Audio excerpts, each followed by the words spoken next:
Pessoal, nesse momento, então, coloquei aí para gravar a aula. Deixa eu compartilhar minha tela para a gente começar a aula de hoje.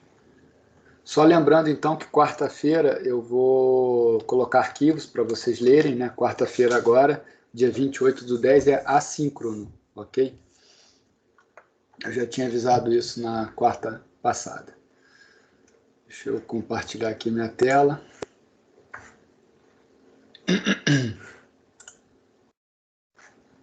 Pronto, agora eu estou apresentando o meu computador todo aí para vocês, né? Tópico de hoje, né, e da próxima aula é curso de capital, tá? E aí deixa eu primeiro usar meu quadro.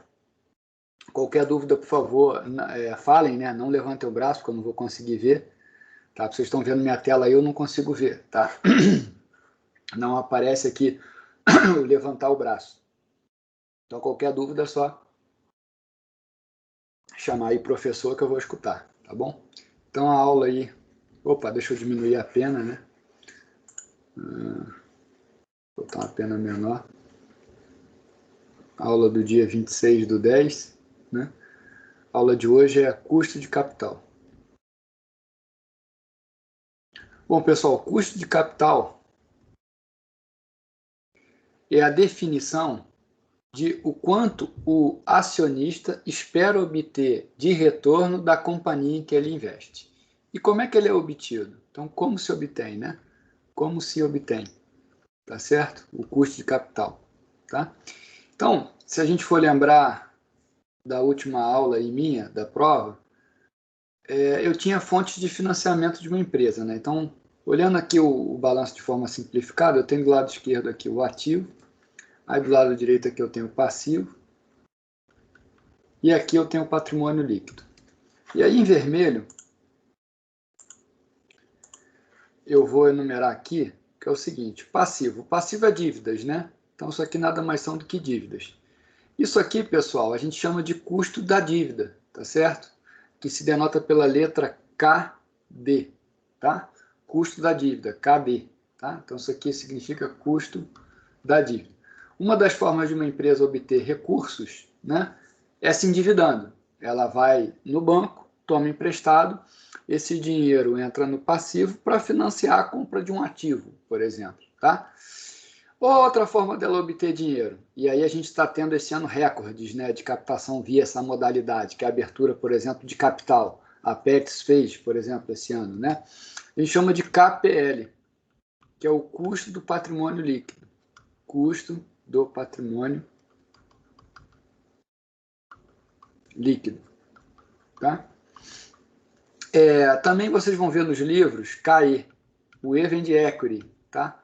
Que é o termo em inglês para patrimônio líquido, tá? Equity. O que é o custo do patrimônio líquido? É o ROI, tá? A grosso modo é o ROI, retorno over equity, tá certo? É return over equity. É o que o investidor espera de retorno naquela companhia, tá? Esse é o custo do patrimônio líquido. E o custo da dívida é o quanto a companhia consegue tomar emprestado de banco, tá certo? Então são as duas fontes de financiamento, ou dinheiro. Aí quais são os nomes, né? Isso aqui também tem outro nome. O custo da dívida é chamado de quê? Capital de terceiros, tá? Então outro nome disso aqui é capital de terceiros. Isso tudo é sinônimo, tá? E aqui no KPL, custo de patrimônio líquido, também tem outro nome, que é chamado de custo, desculpa, é chamado de capital próprio, tá certo? Capital próprio, tá bem? E aí é o seguinte, o que é o custo de capital? O custo de capital é a soma ponderada desses custos individuais, tá legal? Então, custo de capital, chamado VAC, custo médio ponderado de capital, é o quanto eu tenho em dívida com relação ao tamanho da empresa, que é dívida mais equity, que multiplica o custo da dívida, o KD, mais o equity sobre dívida mais equity, que multiplica o custo do patrimônio líquido, ou custo KE, né? Esse é o custo médio ponderado de capital, tá certo? Que a gente chama de custo de capital. Mas aí, pessoal, para que serve o custo de capital, né? Para que ele é usado? Bom, o custo de capital, primeiro, né? Vamos por partes. O KD ele é obtido pelo mercado. Como assim, né? Bom, como assim obtido pelo mercado? Bom, é o quanto a companhia paga para ter aquela dívida perante o banco. Então, é um valor que a gente chama já fornecido, né? Isso aqui é já fornecido. No seguinte sentido, não existe uma fórmula para você calcular o custo da dívida. O custo da dívida é dado pelo teu rating como companhia, né? Dado que dívida é crédito. Crédito é risco de crédito, é risco de não pagar. Então, ele é obtido pelo mercado, ele já está fornecido, né? Então, é o teu custo da dívida. Se você for lá tomar emprestado na Caixa Econômica, no Santander, se o Santander te pagar lá, te cobrar 7% ao ano para imóveis, esse é o teu custo da dívida, 7%, tá? Ele já é fornecido pelo mercado, tá? Claro, aí não é tema nosso da disciplina de graduação, tá? Como é que eu obtenho o custo da dívida? Claro que tem um modelinho por trás, vários, na verdade, modelos, né? São modelos de scoring, né? Modelos de crédito scoring, enfim, tem vários modelos, né? Rede neural também é um outro. Vários parâmetros afetam a dívida, tá? Esse custo da dívida. Mas para esse tópico da disciplina, a gente tem ele como dado. É o custo que a companhia tem para obter empréstimo no banco. Tá bom? E o KPL? O KPL, pessoal, é o modelo CAPM, que a gente viu até caiu na prova, né? O que é o KPL? O KPL é o custo do ativo livre de risco mais beta, olha o beta aí de novo, que multiplica o prêmio de risco, que é o retorno de mercado, menos o retorno do ativo livre de risco. Esse é o KPL. Ou o custo do patrimônio líquido ou capital próprio. Tá legal? Bom, e o VAC? Pessoal, o VAC é a média ponderada dessas duas fontes. E para que serve o VAC? Bom, quando eu estou olhando, lembra que a aula passada foi sobre avaliação de ações. Então, aula passada. E eu disse para vocês, né, que eu ia nessa aula completar a parte da aula passada. A aula passada foi de avaliação de ações. Eu mostrei lá o site da Modaran, né? Eu mostrei o Dividend Discount Model, né, que é trazer todos os dividendos a presente, o modelo de Gordon. Foi até o João que ajudou a gente, né, na discussão. E também trouxe um modelo de fluxo de caixa descontado, também chamado DCF, Discount Cash Flow, tá certo? Então, a avaliação de ações foi o tema da última aula. Eu disse para vocês, pessoal, o modelo lá de Discounted Cash Flow, né, o DCF, o que ele faz? O valor de uma empresa, ela é dado pelo quê? Agora eu vou trocar pela caneta preta aí. É o somatório de todos os fluxos descontados. Aqui eu escolhi o I, mas na verdade eu vou botar J. 1 mais I elevado a J. J vai de 1 até N. Tá? Quem é o I? Na aula passada eu falei, olha, o I é fornecido. Agora não, agora eu vou dizer para vocês quem é o I. O I, pessoal, aqui, ó. O I, esse I aqui, é o VAC. Dado por essa fórmula aqui de cima. Tá certo? O I é o custo médio ponderado de capital. E é ele que a gente vai falar hoje nessa aula. Tá legal? Bom, então agora eu vou usar um pouquinho mais de PowerPoint aí. Depois eu volto lá para o meu quadro. Tá? Depois dessa breve explicação, para introduzir o tema, vamos entender aí a lógica de custo de capital. Pessoal, primeiro, a gente começou essa disciplina, caiu muito na prova também esse tipo de questão, que é se a gente aceita o projeto, né? Aceita ou não aceita o projeto. A gente aceita o projeto quando o VPL é positivo. Mas qual é a taxa de desconto que a gente vai usar? A taxa de desconto que a gente vai usar, a gente tem que observar o risco. Mas mais do que isso, a taxa de desconto que a gente vai usar é exatamente aquele título que a empresa o emite, tá certo? Ou seja, qual é o retorno exigido para aquela empresa, tá certo? O retorno exigido para aquela empresa é dado pelo VAC, tá certo? O que é o VAC? O VAC é o custo médio ponderado de capital. Então, pessoal, eu acabei introduzindo o tema e nem dei nome aos bois. Aquilo que a gente acabou de ver do que é dívida, do que é capital próprio, a empresa tem duas formas de se financiar, como eu acabei de mostrar, né? Aqui no quadro. Ó. Ela tem duas formas de se financiar. Ou ela se financia via dívida, ou ela se financia via patrimônio líquido. Uma empresa que tem sua estrutura de capital com a maior parte dela é em dívida, a gente diz que essa empresa é endividada ou alavancada. Agora, a empresa que tem isso, quase não tem dívida e é totalmente financiada pelo patrimônio líquido, aí é o dinheiro dos sócios no negócio, tá? Então, deixa eu mostrar para vocês aqui uma empresa totalmente financiada pelos sócios, para vocês entenderem o que é a estrutura de capital, tá? Estou abrindo aqui o Chrome, já vai entrar para vocês aí. Entrou, tá? Esperando carregar.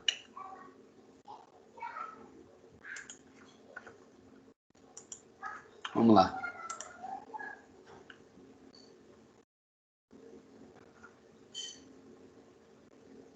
Esperando aí carregar, pessoal.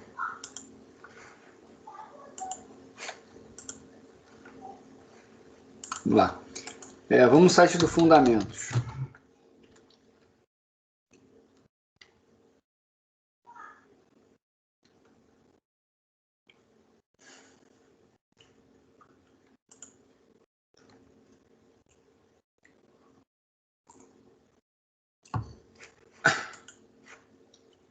Aqui, ó, vou pegar uma empresa que não tem dívida, tá? Graziotin, tá certo? É uma empresa sem dívida na estrutura de capital. Ó. Como é que você observa isso? Se eu der um Ctrl mais aqui, ó, você vai observar que a dívida líquida é negativa. Ou seja, se a dívida líquida é negativa é porque isso está em caixa, tá certo? Não tem dívida. E todo financiamento, toda fonte de financiamento é via patrimônio líquido, que é o dinheiro dos sócios. Tá legal, pessoal? Então, ó, tá ali, ó. Dívida bruta menos disponibilidade. Se o valor é negativo, significa que a empresa possui caixa líquido, tá certo? Então, a Graziotin, pessoal, olha que coisa interessante, né? Ela não tem dívida no mercado, tá? Vamos pegar outra empresa agora que tem uma relação de dívida bastante elevada, Petrobras. A gente for pegar ali a Petrobras, ó, patrimônio líquido, tá vendo? É 242 bilhões. E a dívida líquida é 390 bilhões, tá? Ou seja, o que a gente está observando aqui? Ela tem mais dívida do que patrimônio líquido, ou seja, uma empresa alavancada, tá legal? E aí a soma, isso que eu fiz com vocês aqui no quadro branco, né? Deixa eu abrir agora o meu whiteboard aqui, dar um zoom menor. Opa, deixa esse quadrinho aqui. Ó, observa o seguinte. Se eu pegar ali ó, o PL mais a dívida, é o que a gente chama de V, tá? Aqui em cima eu não dei esse nome, tá? Mas isso aqui, ó, D mais E, é V. É o valor total da companhia, tá? E isso é interessante, essa discussão é bastante interessante, tá? Vou até ligar minha câmera aqui. Eu gostaria até que vocês, se puderem, participassem na minha pergunta. Eu tenho duas pessoas, tá? A pessoa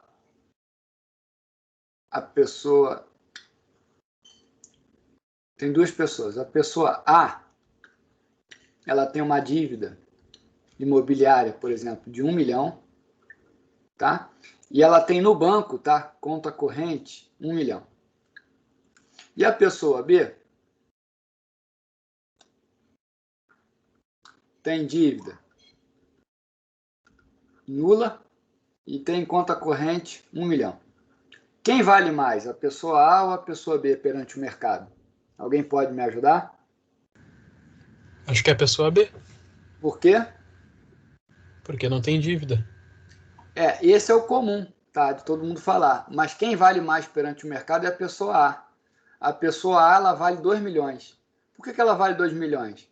Se ela não valesse, ninguém teria coragem de emprestar para ela 1 milhão. Se ela tomou emprestado 1 milhão, é porque quem emprestou acredita que ela pode pagar 1 milhão. Então ela vale 2. Entendeu a lógica? Quem falou aí, Acho que sim. entendeu? Então o valor da companhia é o que ela tem em PL mais a dívida. Então aqui ó, ela tem 1 milhão em dívida, mas digamos assim, tá, claro, meu exemplo é conta corrente, mas aquele caso da Graziotin, como era a dívida negativa, estava tudo na conta também, né? É caixa. Então, aqui, nesse caso, é 2 milhões. E essa pessoa aqui, essa pessoa vale 1 milhão. Então, quem vale mais é o A. Pessoal, em finanças, dívida entra somando no valor de uma companhia, tá? Então, olha só, quer ver qual o valor de mercado da empresa aqui? Ó? O valor de mercado é 264 bilhões. E o valor da firma? Ó, ali, ó, o valor da firma está até escrito ali, ó, que é o que eu estou calculando aqui, é a soma do mercado, valor de mercado, mais a dívida líquida. Então, se eu pegar o mercado aqui, ó, 264 milhões, mais a dívida líquida, 390, vai dar o valor da firma, que é exatamente isso aqui que eu estou mostrando para vocês, que é o V. Tá certo? Professor, Pode não falar. teria que subtrair o caixa? Desculpa, fala, João, de novo. Por favor, No repete. caso, o valor da empresa não seria o valor de mercado mais o valor da dívida menos o caixa da empresa? Por isso que eu pego a dívida líquida. Tu tem razão, ó. Se for ver aqui, ó, o valor da firma é o valor de mercado mais a dívida líquida. O que é a dívida líquida? É a bruta descontando o caixa. Ó, a líquida aqui, ó, dívida bruta menos disponibilidade, que é caixa. Que é a tua pergunta, tu tem razão. Ok, João? Ok, é que eu não tinha me ligado que tu estava olhando para a dívida líquida, eu acabei me confundindo só. Não, eu acho que tu falou certo. Sinceramente, tu falou certo. Mas entendeu a lógica? Entendi. Beleza. Então, pessoal, é isso aqui que eu estou fazendo na estrutura de capital, tá? Esse V aqui, ó, é a soma de dívida mais patrimônio líquido. Essa é a primeira coisa que é interessante vocês gravarem nesse capítulo, tá? Positivo. A pessoa que falou primeiro, eu não gravei o nome, tá? Eu lembro que era G, começava com G. Não aparece o nome da pessoa aqui para mim, né? Mas Guilherme. valeu, Guilherme. O Guilherme falou primeiro, é a nossa intuição, né? A gente aprendeu isso, né? Até a gente aprende com os pais, né? Não façam dívida, né? Porque é perigoso e tudo. Mas, na realidade, se alguém te emprestou, é porque você vale aquilo, senão a pessoa não te emprestaria. A pessoa que eu digo, o banco, né? Eu mesmo, pessoal, até falo de um caso pessoal meu aqui. Eu tenho dívida, né? Eu contraí dívida para comprar meu apartamento. Foi a melhor dívida que eu tive, porque é uma dívida indexada. Eu tomei emprestado em 2012, aí de lá para cá o juro subiu muito até 2018, 2018 começou a cair e esse ano eu renegociei, consegui baixar ainda mais o juro, tá? Então é aquela situação de dívida saudável, tá? Então eu digo para vocês que, por exemplo, dívida imobiliária é uma que vale a pena ter, compensa, tá? Claro, depende muito das condições, mas a grande maioria das vezes compensa, porque é subsidiado. Agora, empréstimo para comprar carro, esse foge. Se tem dinheiro para comprar à vista, compra à vista, tá certo? A única modalidade assim, interessante mesmo é imóveis, tá? Beleza, Sabrina, você quer falar alguma coisa? Eu vi ali um A ali no chat. Bom, a Sabrina não se manifestou, então entendo que ela não quer falar. Então vamos lá, pessoal. Então, entendido essa questão de dívida e patrimônio líquido, vamos continuar lá no nosso material. Então, ainda nessa relação com patrimônio líquido. O nome disso é estrutura de capital, é como a empresa está dividida, com relação ao capital próprio, com relação a capital de terceiros. Essa divisão é chamada de estrutura de capital. E aí tem toda uma discussão por trás, né? Qual é a estrutura ótima? Isso vai ser mais para frente que a gente vai discutir, tá? Estrutura ótima no seguinte sentido. Bom, 30% dívida, 70% equity. Qual é a relação ótima? A gente vai discutir isso à medida que for avançando na disciplina. Tá legal? Bom, e qual é o custo de capital? É a combinação entre essas fontes, né? O patrimônio líquido é chamado de acionista, né? É quem tem a ação, tá certo? É o financiador ali. E o credor é o banco, tá certo? É a dívida, né? Ok, pessoal? Então, qual é o custo de capital próprio? Né? O custo de capital próprio é o que eu falei para vocês. Ou vai no modelo do CAPM, né? Ou no modelo de crescimento de dividendos. Então, vamos primeiro pelo método do crescimento de dividendos. Ó. A gente viu na aula passada, pelo modelo de Gordon, preço de uma ação é o dividendo descontado sobre a taxa CAPM menos o G, onde G é o crescimento do dividendo, certo? Bom, então vamos lá, vamos ver um exemplo de cara aqui para a gente resolver no quadro. Uma empresa pagou um dividendo, então vamos lá, uma empresa pagou o dividendo, deixa eu aumentar aqui meu quadro branco, pagou um dividendo de R$4. O preço corrente da ação P é de 60. Estima-se que o dividendo cresça a uma taxa constante G de 6%. Qual o custo de capital próprio da empresa em questão? Bom, pessoal, primeiro, se você for olhar aqui na fórmula, é D1, ou seja, um período depois, né? Então, o D1, ele é o dividendo da data zero corrigido pela taxa de crescimento G. E é um período só, então é 4, que multiplica 1,06. Então, vai dar 4,24.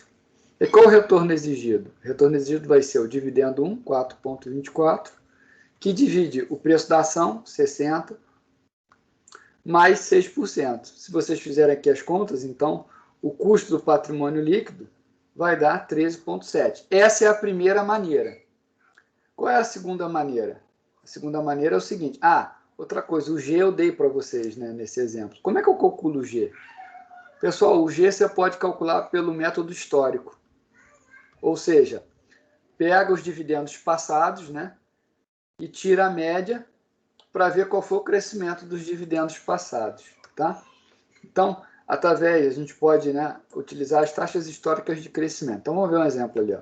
Suponha que a empresa X pagou os seguintes dividendos nos últimos 5 anos. Então, ela pagou 1,10, depois pagou 1,20, depois pagou 1,35, depois pagou 1,40, depois 1,55. Então, o que você vai fazer aqui? Ó? Então, pessoal, assim, ó, você vai botar aqui, ó, 1, 2, 3, 4, 5. Vou botar em azul, tá? Então, vou ter 1,10, 1,20, 1,35, 1,40, 1,55. Então, aqui você vai estimar qual é a taxa de crescimento. Qual foi o G aqui? 1,20 sobre 1,10 menos 1. Qual foi o G aqui?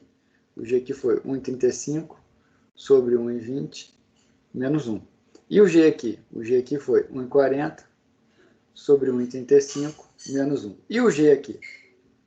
1,55 sobre 1,40 menos 1. Tá legal? Então, você vai tirar a média do G aqui, tá certo? Você vai pegar isso tudo e vai tirar a média do G. Então, tá, olha lá, ó. No primeiro deu 9,09, então esse aqui foi 9,09. Nesse aqui foi 12,5. Nesse aqui foi 3,7 e aqui foi 10,71. Então, qual foi a média aqui? O Mi, a média, né? Só somar tudo e dividir por 4.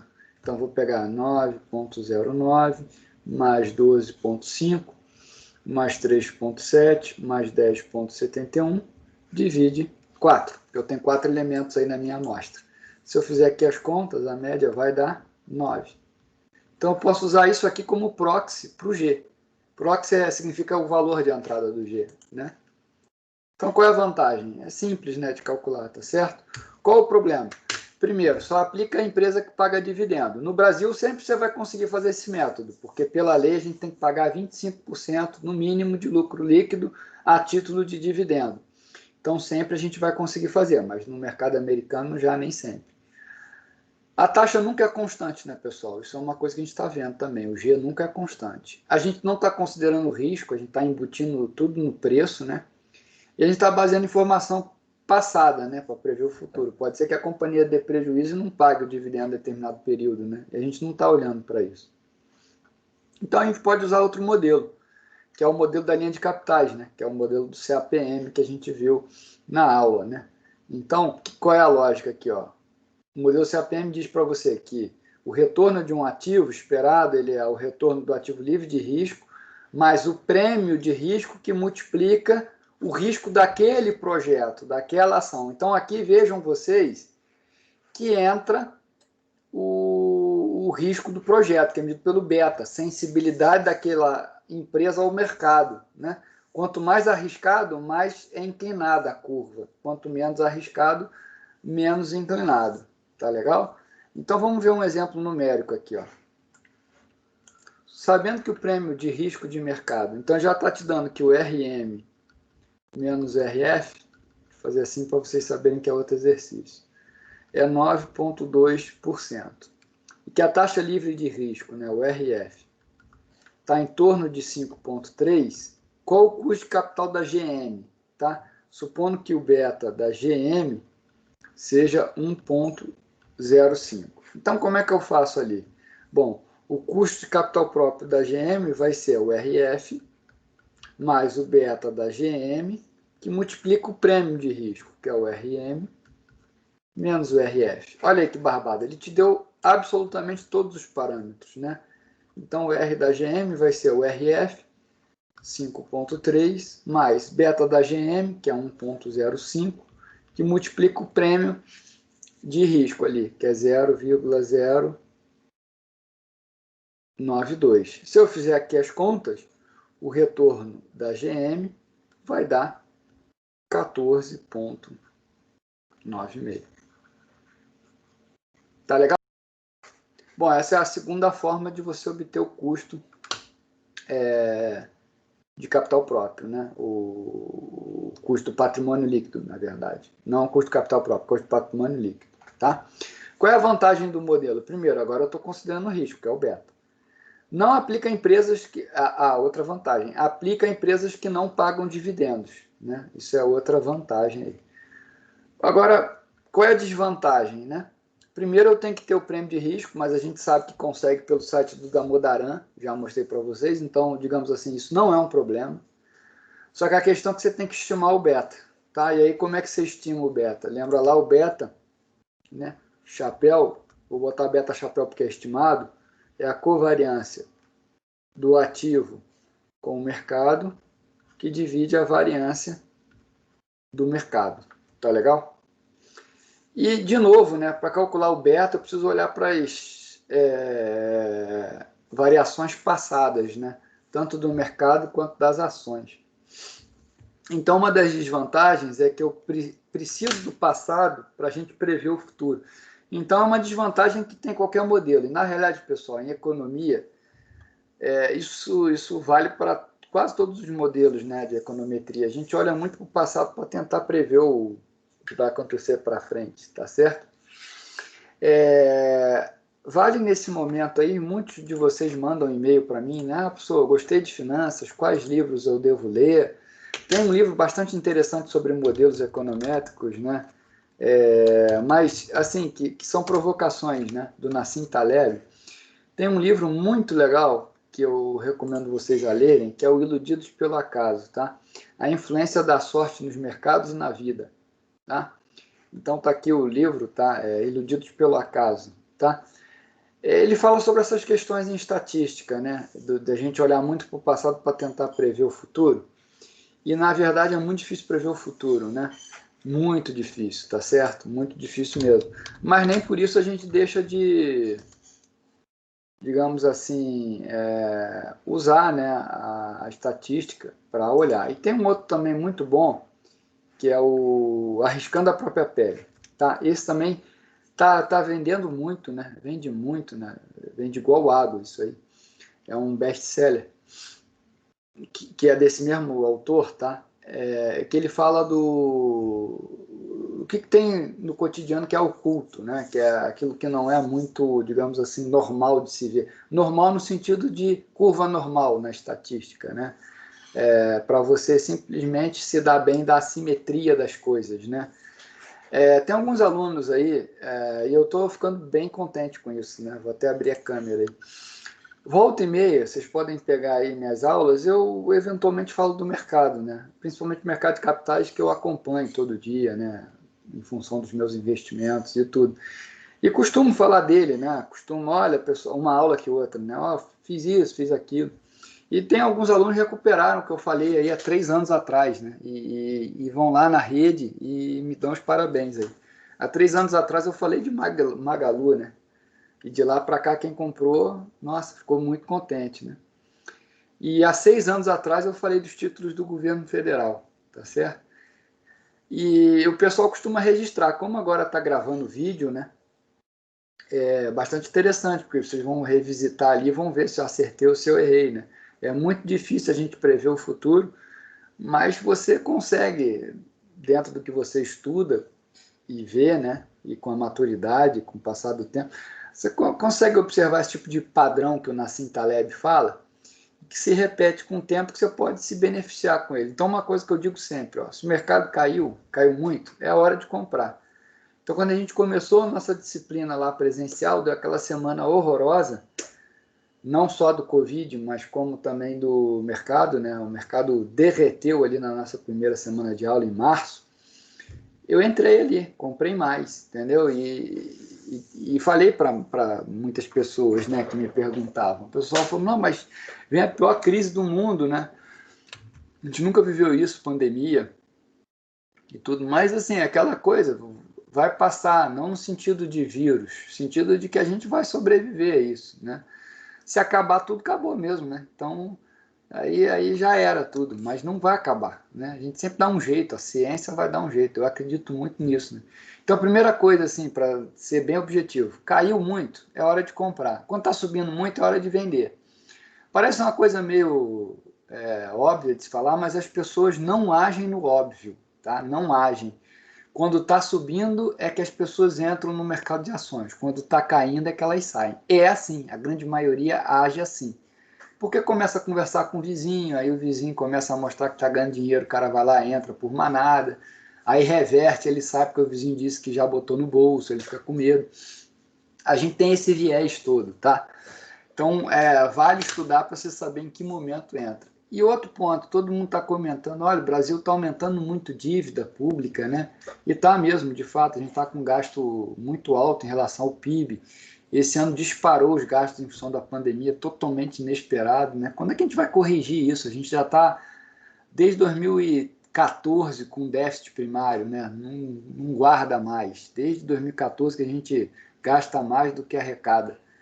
E não tem perspectiva de mudar essa conta até 2030. Tá? Uma coisa muito difícil, né? Mas até 2030. E aí, como é que a gente vai apostar no Brasil, vai investir no Brasil? Eu digo o seguinte, né? Se tudo ficar ruim, o que acontece? Pode subir a inflação, o real não valer nada, a inflação vai subir. Quem que protege contra a inflação? Primeiro, as dívidas do governo que são indexadas à inflação, por exemplo, as NTN-B, que eu já mostrei para vocês aqui na aula de dívida, ou ações. Ações protegem em época de inflação, né? E eu acho que o modelo de juro baixo veio para ficar. Então, pessoal, assim, eu não vejo o fim do mundo mesmo a gente gastando muito, que eu acho que a gente vai corrigir essa trajetória. Tá? Tenho quase certeza disso, porque a gente já fez uma coisa muito pior, que foi corrigir a inflação ali na época do Sarney. A gente fez o mais difícil, conseguimos fazer. Então, a gente vai conseguir corrigir essa trajetória de despesa, não tem dúvida. Vocês terem uma ideia, o funcionalismo público está se aposentando, grande parte, e a reposição está bem baixa, está na mínima histórica. E espero que não reponha mesmo, eu acho que não vai ter reposição, porque muitos processos estão ficando mais digitais. Não tem sentido mais você ter uma força de trabalho igual a de 30 anos atrás, né? Então, os cargos estão mudando, né? Vai ter uma simplificação brutal da estrutura de cargos no governo federal. Isso aí vai ter reflexo em 30 anos, né? Então, vai corrigir. O Brasil corrige, de uma hora, quer queira ou quer não, o Brasil acaba corrigindo. Sai governo, entra governo mais à esquerda, ou mais à direita, ou centro. Sempre fazem o que tem que fazer, que é consertar, entendeu? A gente, por algum motivo, a nossa população exige o conserto, né? Quando está tudo ruim, tá certo? Então, eu penso que o momento agora é de títulos indexados à inflação e ações. Ações nunca teve tão bom, na minha opinião, porque o Brasil está com taxa de juro muito baixa. E é nesse momento de juro muito baixo que o ativo que costuma performar bem são ações. E para vocês terem uma ideia, outra, a título também de informação. O Brasil, antes da pandemia, tinha algo como 700 mil CPFs, né, na Bolsa. Algo assim, 700 mil, por aí. Nós estamos em 3 milhões de CPFs na Bolsa e só sobe. Por quê? As pessoas se deram conta que renda fixa não está pagando muito, porque o juro está muito baixo. Então ele precisa correr risco para poder ter um prêmio, né, maior, ter uma rentabilidade maior. Então, pessoal, a hora que vier mesmo pessoa física, 3 milhões não é nada, né? Nós somos 200 milhões de brasileiros, deve estar em 215 milhões, acho eu. Não olhei a última estatística, né? Mas deve... Deixa eu até... Vamos, para a gente não ficar chutando aqui. Deixa eu ver quantos brasileiros tem. Deve ser 215, deixa eu ver. Número brasileiros. Vou acertar meu teclado aqui. Meu teclado está com outro... Agora vai. Número brasileiros. Estamos em 210. Eu falei 215. Não, na verdade aqui, projeção, vamos ver a projeção. Que eu acho que ele dá o número correto. Aí, tá aí, ó. A população hoje, 212 milhões, né? 212 milhões, 3 milhões só na Bolsa. Não é nada. Estados Unidos, pessoal, se vocês terem uma ideia, população americana, deixa eu pegar aqui. População americana, confesso a vocês que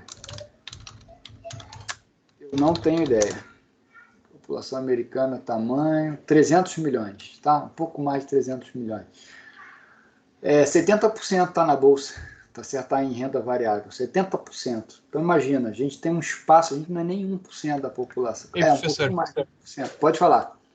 Só que o Wikipedia é atrasado, já está em 330 milhões nos Estados Unidos. Então imaginei. Né? Está atrasado aqui, está 300 e pouco, 330. Então, 70% disso está em renda variável, em ações. Aqui a gente tem um pouco mais de 1% em renda variável.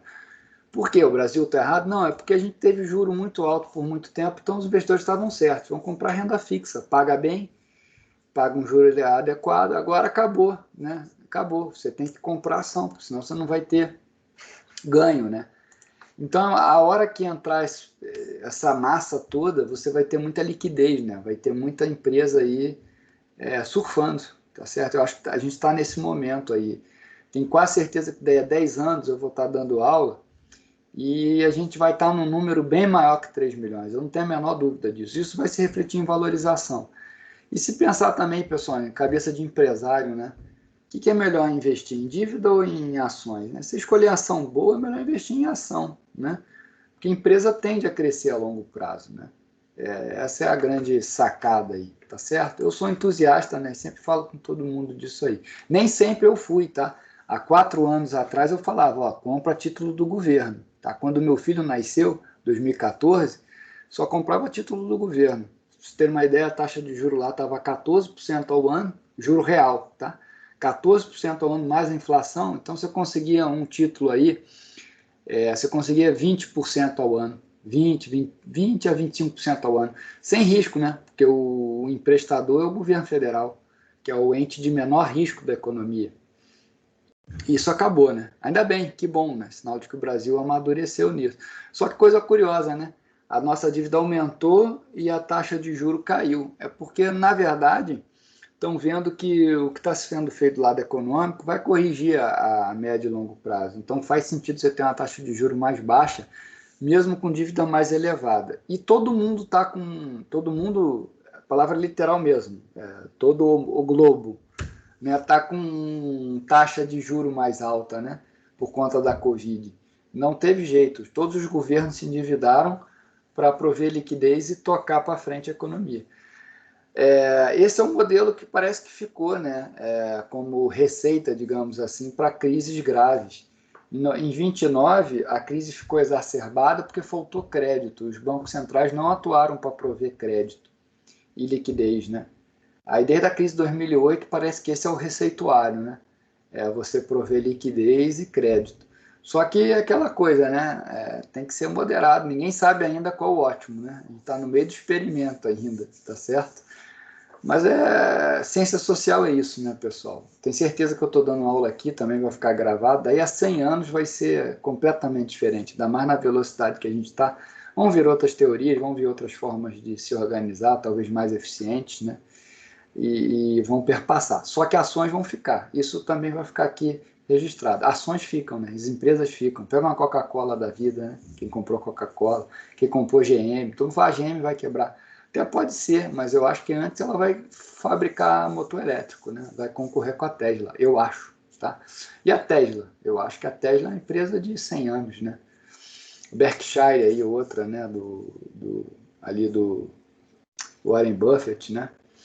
Você tem empresas aí centenárias na Bolsa Americana, né? Até hoje, né? Pega aí no Brasil, acho que empresas assim que ficam, né, bastante tempo, são as exportadoras, né? Pega uma SLC, pega a própria Graziotin, uma empresa antiga na Bolsa, Brasil Foods, né? Veio dessa de Perdigão, Petrobras, né? Petróleo, embora a gente tenha energia do futuro seja elétrica, não há dúvida de que a Petrobras, no meio do caminho ali, se precisar migrar para energia limpa, ela vai migrar, né? Tem capital para migrar, né?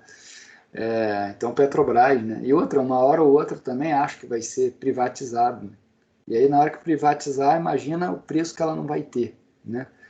Então, Petrobras é uma que eu vejo vantagem também, né? Uma empresa aí que gera bastante resultado a despeito da corrupção que teve.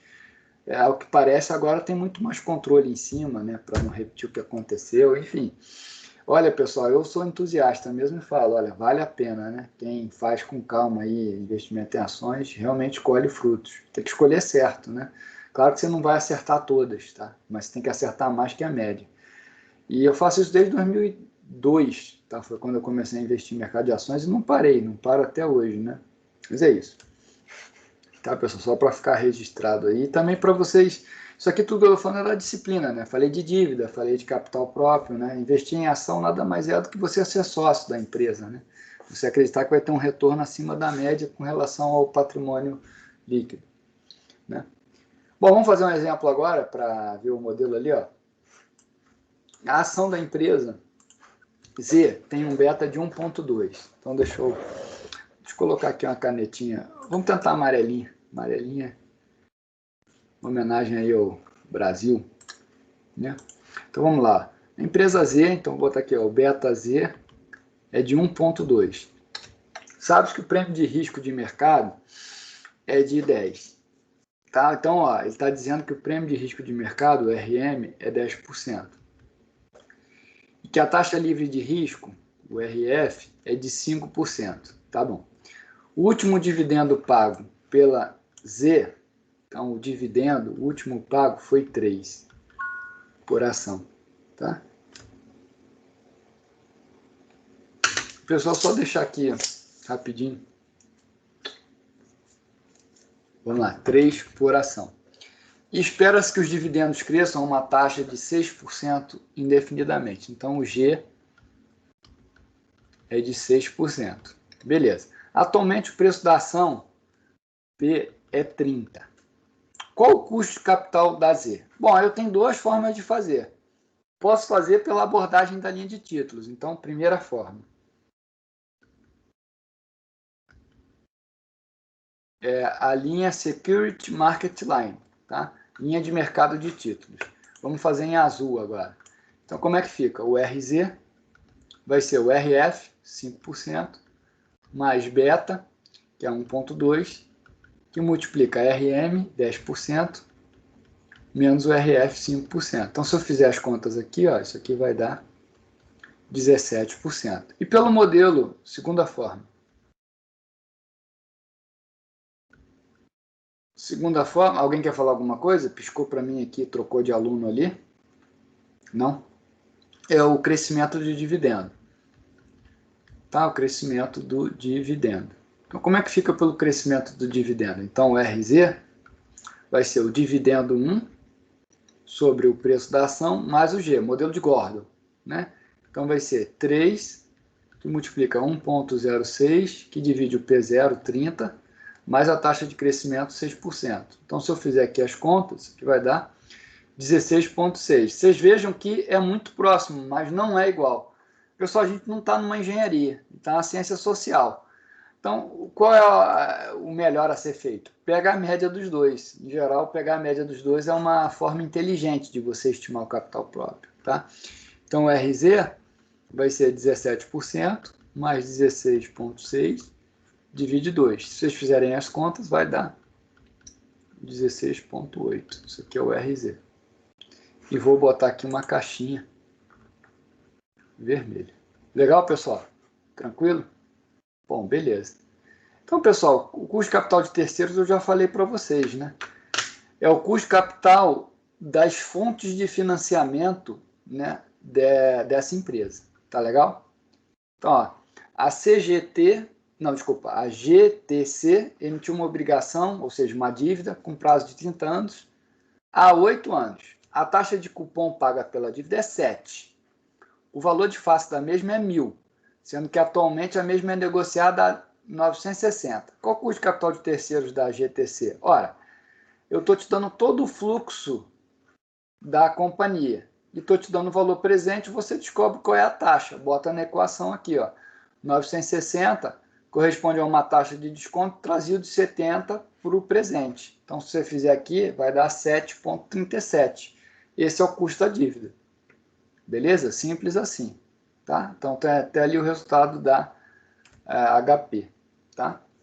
Bom, beleza. Pessoal, com isso aí, essa parte aqui de custo de ação preferencial só acontece nos Estados Unidos. Por isso que eu estou pulando, porque eu não vou cobrar na prova, tá? Então, é uma coisa bem americana. Bom, com isso a gente termina a parte de custo capital, parte 1, tá certo? A gente precisa agora ver a parte 2. E a parte 2 eu vou deixar uma leitura indicativa para vocês lerem na próxima aula, que vai ser assíncrono, tá? Eu preciso começar a prova, não é que eu preciso, tá? Mas a próxima aula de segunda-feira, ela é muito mais produtiva se você tiver lido, senão você não vai entender muita coisa do que eu falar. Tá? Então, eu preciso que vocês gastem, digamos assim, né, entre aspas, o tempo na leitura do material que eu for passar. Inclusive, eu já coloquei, pessoal, o material lá no Teams, tá? Que é o material é esse aqui, tá? Esse material meu já.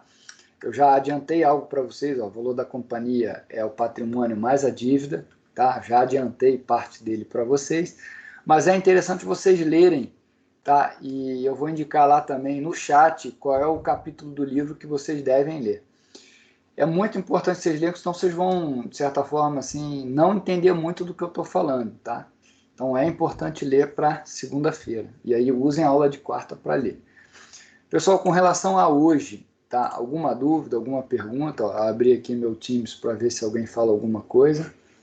Ah, beleza, o Gabriel perguntou ali sobre BDR. É a melhor forma de investir em empresa de fora do ponto de vista de custo, tá? Então, para pessoa física. Tá certo, eu não tinha me dado conta, tá? Obrigado aí, Guilherme. Segunda-feira é dia dos mortos, né? Então, realmente, eu esqueci, fica para quarta, tá? Então, vocês vão ter até mais tempo para ler. Então, essa quarta a gente não tem, volta na outra quarta só. Bem lembrado, Guilherme, obrigado. Eu tinha esquecido aí que segunda é dia dos mortos. Mas voltando ali à pergunta do Gabriel. BDR é uma boa, sem dúvida, comprar a Google, né, o Alphabet, né, a Amazon, são empresas que eu acho que vão ficar, né, vieram para ficar.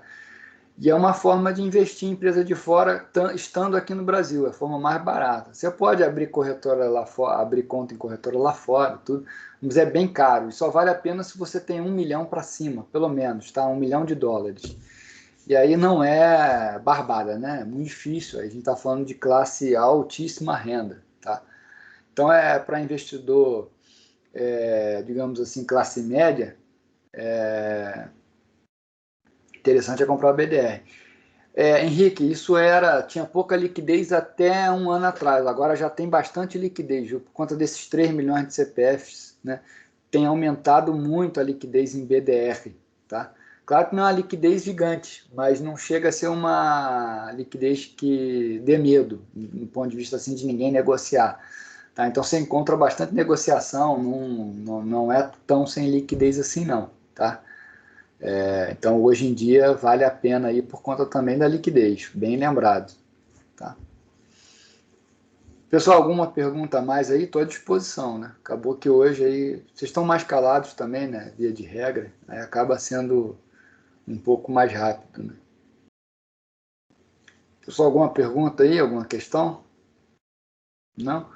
Bom, pessoal, assim, eu não vou ficar esticando a aula. Senhor, Porque... aí, ó. Fala aí, Guilherme. não é sobre a aula, mas parece que quarta-feira também é um outro feriado, que é dia do servidor público. Essa Não é quarta? obrigatório, não sei como é. Só para avisar, mas não sei como é que o senhor faz daí. Então, essa quarta eu já comentei aqui agora, né, que não tem nada, é aula assíncrona. Eu vou indicar material para leitura. Né? Sim, certo. Tá, mas não é nem em Desculpa. função do servidor. Não, que isso, tranquilo. Não é nem em função do dia do servidor público. É mais em função da estrutura mesmo. Eu preciso que vocês leiam antes da minha aula. Porque senão, nossa, vai acontecer isso. Eu vou falar, vocês não vão falar nada e vão falar, por que ele está falando, né? Então é interessante que vocês leiam antes, tá? Então, quarta-feira agora não tem nada.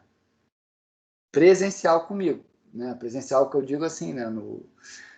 No vídeo. Vai ter leitura para vocês fazerem. Fechou, pessoal? Alguma dúvida, alguma pergunta? Não? Pessoal, então assim, ó, sempre um prazer falar com vocês, tá? Fico à disposição. Desejo aí boa noite a todos. Então, nós estamos encerrando aí, ó, com 56 minutos de aula. Um bom aproveitamento também, né? 56 minutos.